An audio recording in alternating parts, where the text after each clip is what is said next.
부동산 사부. 안녕하세요. 한번입니다. 드디어 정부의 가계부채 관리 방안이 나왔습니다. 빠른 소식 전달해드리기 위해서 정리했는데요. 기대해주세요. 안녕하세요. 추선입니다. 오늘도 다양한 내용으로 여러분을 만나도록 하겠습니다. 오늘 다양한 내용 준비했는데 이게 다 방송에 나갈 수 있을지 모르겠네요.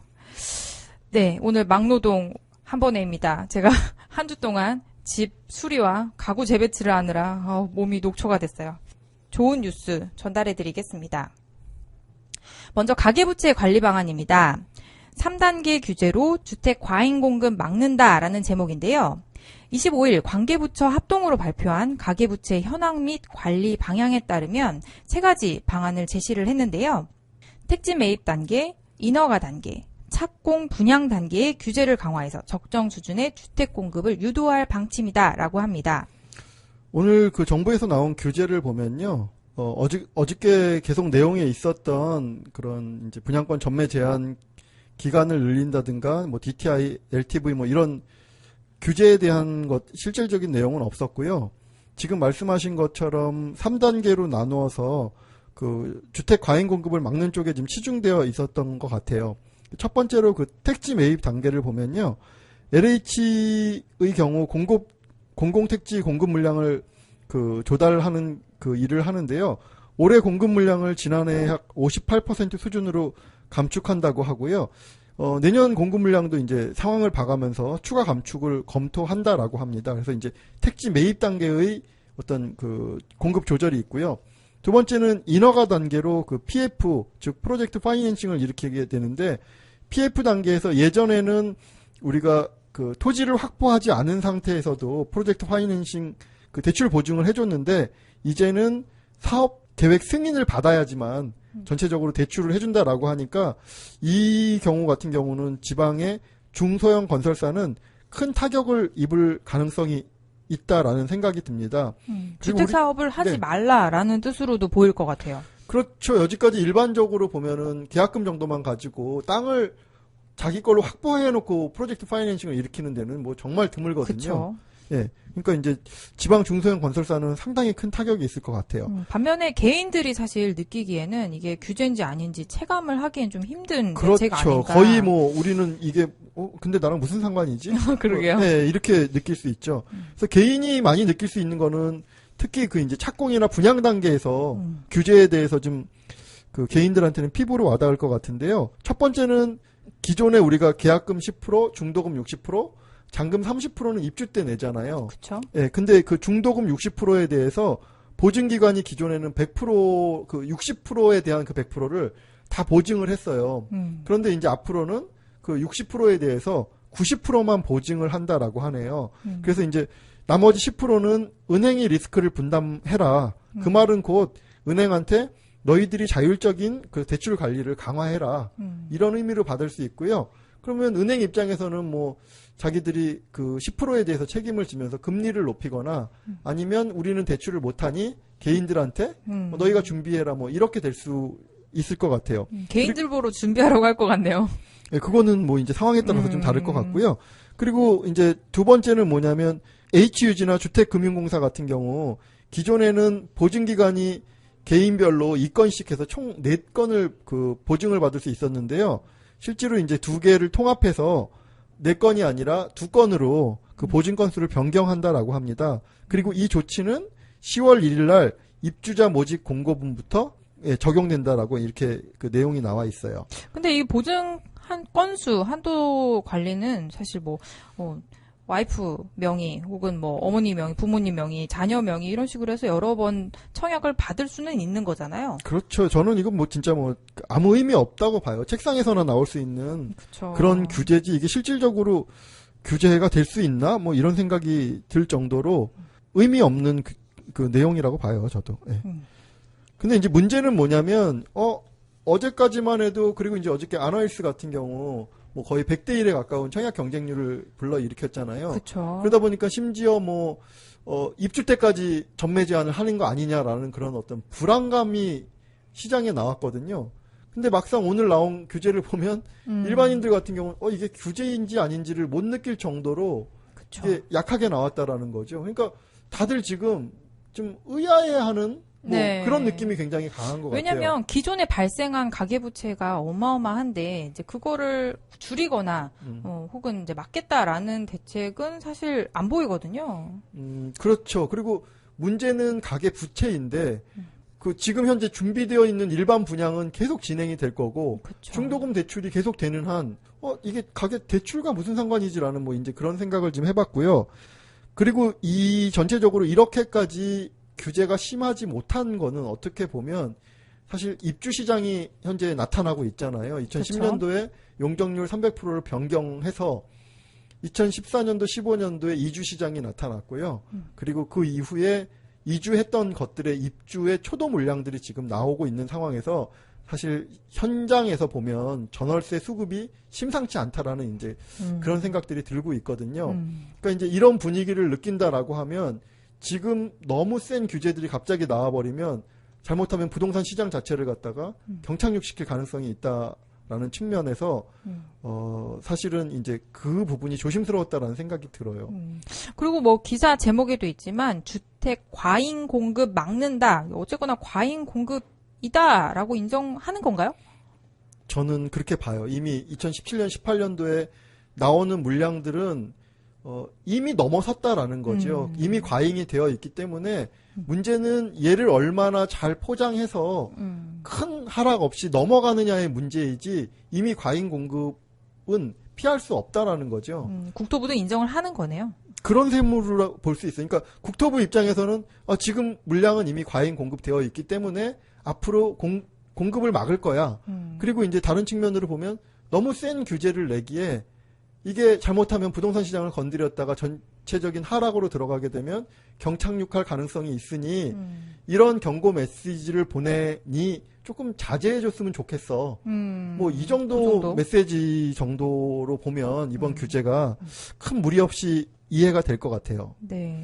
다들 굉장히 예의주시하고 있던 가계부채 관리 방안인데, 조금 다들 어떻게 느끼실지는 모르겠지만, 객관적으로 좀 판단하셨으면 좋겠네요. 실제로 어저께 지금 뭐 아너일스 같은 경우 최고 경쟁률은 물론 한 채라서 그닥 의미는 없지만 뭐 한 1000대 1 가까이 그쵸. 나와 있는데 최근의 시장은 그 평가가 사실 의미가 없어요. 왜냐하면 뭐 상식적이지도 않고 객관적이지도 않은 그런 그쵸. 흐름들이 전개되고 있고 그런 와중에 실질적인 입주 물량들이 위례나 미사의 입주 물량들이 강남 안쪽까지 지금 영향을 미치는 데다가 실질적으로 지금 하반기만 해도 그 성수동에 지금 옥수, 예. 파크힐스. 예, 그거 2,000세대 입주하고요. 그렇죠? 네네. 그리고 왕십리 센트라스 같은 경우도 한 그쵸. 2,000세대 가량 입주하고 그리고 3,600세대 규모의 고덕 레미안 힐스테이트가 내년 2월 달에 입주면은 이거 3개만 합쳐도 강남 근교에서 약 한 8,000세대 입주가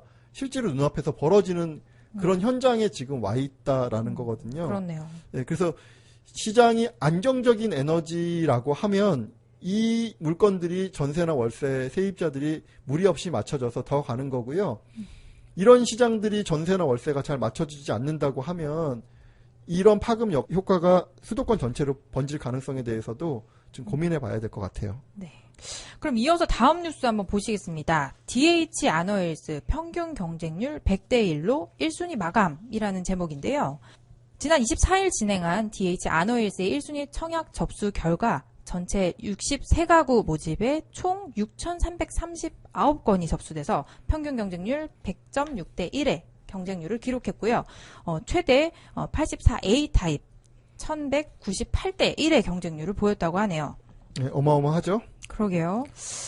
이게 그래도 과거에 이제 도공렉슬이나 이런 데 경쟁률에 비하면 뭐 이렇게 비교할 대상은 아니지만 어쨌거나 중도금 대출 규제도 나온 이 상황에서 이 정도 경쟁률이 나왔다는 건 사실 좀 예상 외네요. 완판될 정도는 예상을 했지만 경쟁률이 100대 1 더군다나 중도금 대출이 안 되는 물건에 대해서 그렇죠. 100대 1 정도의 경쟁률이 나왔다라는 거는 뭐 예상 밖의 결과다.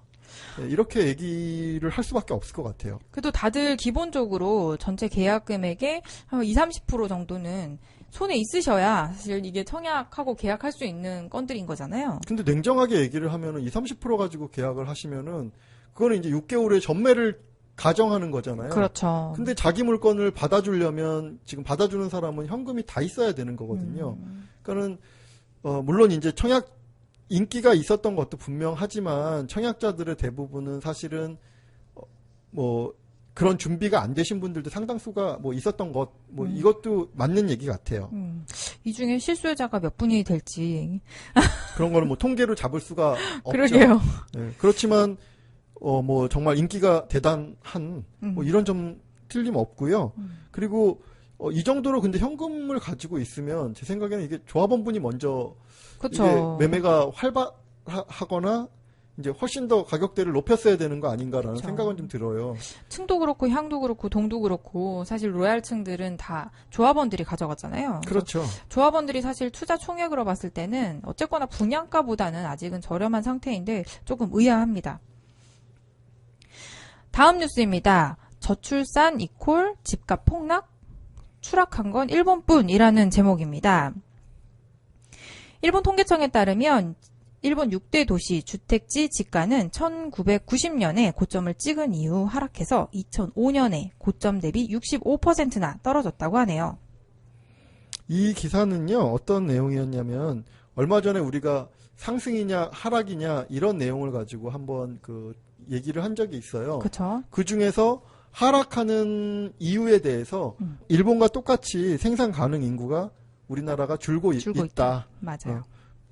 그런 이제 하락론의 배경으로 나왔던 기사인데요. 거기에 대한 반론으로 아이유님이 아니 생산 가능 인구가 준다고 하더라도 실질적으로 외국 사례를 보면 꼭 하락만 하는 것은 아니다. 집 가격이 상승하는 것도 있고 보합세를 보이는 것도 있고 그 생산 가능 인구와 상관없이 아주 다양한 형태의 흐름을 가지고 있다라는 그런 반론을 제기했었고요. 맞아요. 예. 그런 내용입니다. 그래서 그 선진국 내지는 외국 사례들 생산 가능 인구가 떨어지는 외국 사례들을 중심으로 해가지고 지금 그런 내용들을 알아봤어요. 일단 뉴욕부터 알아볼까요? 네. 뉴욕은 도쿄가 부럽다라는 제목의 기사였는데요. 뉴욕 샌프란시스코와 같은 미국의 가장 비싼 도시민을 위한 주택가격 안정 정책은 거의 없는 것처럼 보인다라는 내용이 들어있었고요.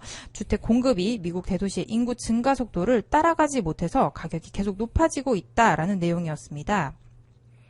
그리고 이 뉴욕 같은 경우에는요. 가격대가 지금 뭐 굉장히 아직도 지금 급격하게 오르고 있죠. 네. 근데 그 이유를 지금 뭐로 들었냐면 오랜 기간 이민자를 받아들인 영향으로 생산 가능 인구가 아직 늘고 있는 영향이 크다.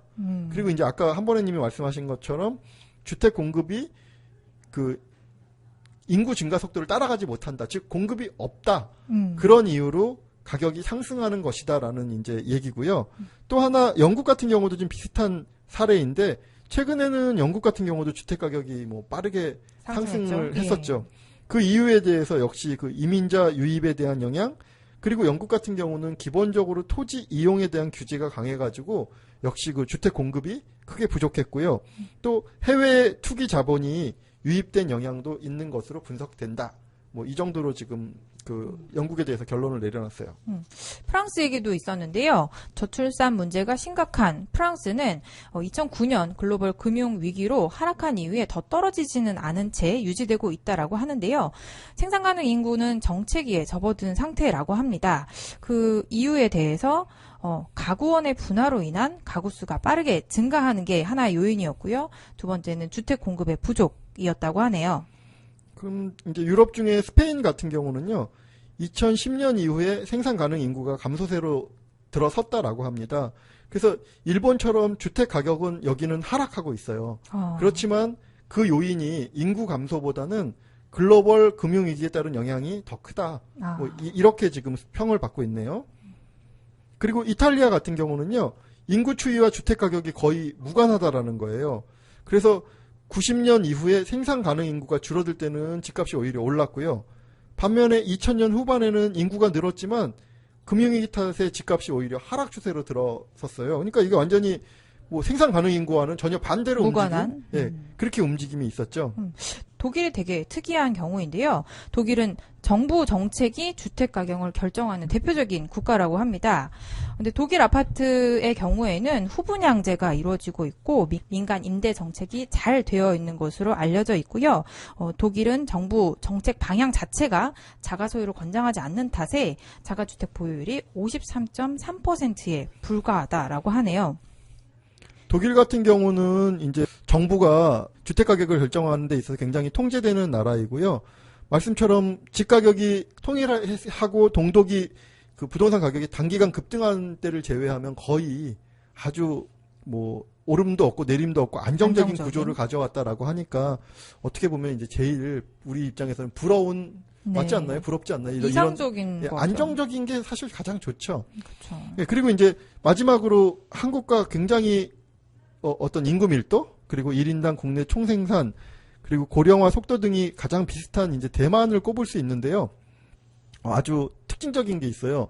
대만은 금융위기 이후에 주택 가격이 급등해서 현재 2009년 대비 무려 83%가 높아졌어요. 오, 어마어마하네요. 근데 한국 같은 경우는 같은 기간 상승률이 32%라는 걸 보면은 대만은 2배 이상 뛰었거든요. 그러니까 우리나라 입장에서는 아니 대만은 80%가 뛰었는데 우리나라 32% 뛰었으면 아직 우리도 한 40% 내지 50% 뛸 수 있는 여력이 있는 거 아니야? 뭐 이렇게 얘기할 수도 있다라는 거죠. 근데 그 내용을 가만히 들여다보면 중국이라는 변수가 작용을 했습니다. 그래서 저금리 기조가 유지되는 거는 우리나라와 마찬가지 상황이지만 대만과 중국의 관계 개선이 더해지면서 중국의 투자 자본이 빠르게 유입된 그런 이제 원인이 있겠죠. 그리고 이제 이 글을 쓰신 분의 이제 마지막 내용을 보면요. 일본의 인구주택 구조 변화와 주택 가격의 하락 추세는 시사하는 바가 크지만 현재까지 생산 가능 인구가 뚜렷한 감소를 보인 국가도 일본이 유일하다라고 하네요. 그러니까 다른 데도 뭐 생산 가능 인구가 하락한 건 맞지만 그렇게까지 뚜렷한 감소를 보이지는 않았던 것 같고요. 그리고 실질적으로 이런 아까 말씀드렸던 각 나라마다 특징에 의해서 공급이 없던가 이민자가 유입이 됐던가 아니면 중국이나 이런 외부적인 요소들이 작용을 했기 때문에 그 인구의 어떤 미미한 하락에도 불구하고 조금 다른 곡선들을 나타낼 수 있었다. 그래서 이제 우리 같은 경우는 아무래도 좀 그 출산율이 낮다 보니까 그렇죠. 예, 그 실질 인구 하락이라든가 인구 하락은 피할 수 없는 것 같고요. 인구 감소가 굉장히 뚜렷하게 나타나는 그런 나라죠. 그럼에도 불구하고 다른 나라처럼 그럼 공급이 없던가 다른 나라 사례에 보면 공급이 없던가 아니면 뭐 외국에서 투자가 많이 들어오든가 뭐 이민자를 많이 받던가 이런 것들이 향후 주택 시장을 어떤 식으로 끌고 갈 수 있을지 그런 요소가 되는 부분에 대해서 고민을 각자 좀 해보셔야 될 것 같아요. 네, 거기 좀 더해서 정부 정책 방향 자체가 자가 소유를 권장하지 않는 방향으로도 혹시 갈 수 없을까라는 생각을 잠깐 했는데요. 우리나라 같은 경우는 힘들 것 같지 않나요? 힘들겠죠? 예, 특히나 이제 그게 최근에 그 세수와 맞물려 있다 보니까 그렇죠. 예, 정부에서 그 지금 보유세, 거래세 뭐 저희는 많잖아요. 특별히 뭐 법인세는 올릴 수 없다고 하는 입장에서 그렇죠. 예, 그 세수를 마련하기 위해서 정부에서 주택을 보유하지 마라 이런 얘기를 우리나라 현실에서는 하기는 어려울 것 같아요. 네, 좀 더 객관적으로 들여다보고 우리나라는 어떻게 될지 생각해보는 것도 중요할 것 같습니다.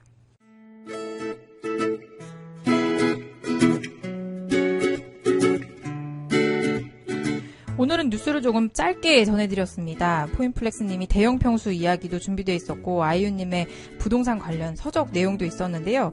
방송 그 상태가 불량해서 오늘은 여기까지 매듭을 짓도록 하고요. 지난주 방송에 승수님이 의견 주셨습니다. 방배동 재건축과 관련돼서 지적해 주셨는데요.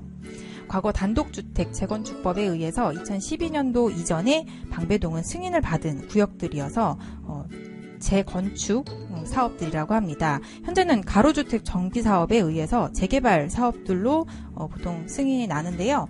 단독주택이지만 재건축인 그런 사업이라고 합니다. 용어에 혼돈을 들여서 정정하겠습니다. 승수님 좋은 지적 감사드립니다.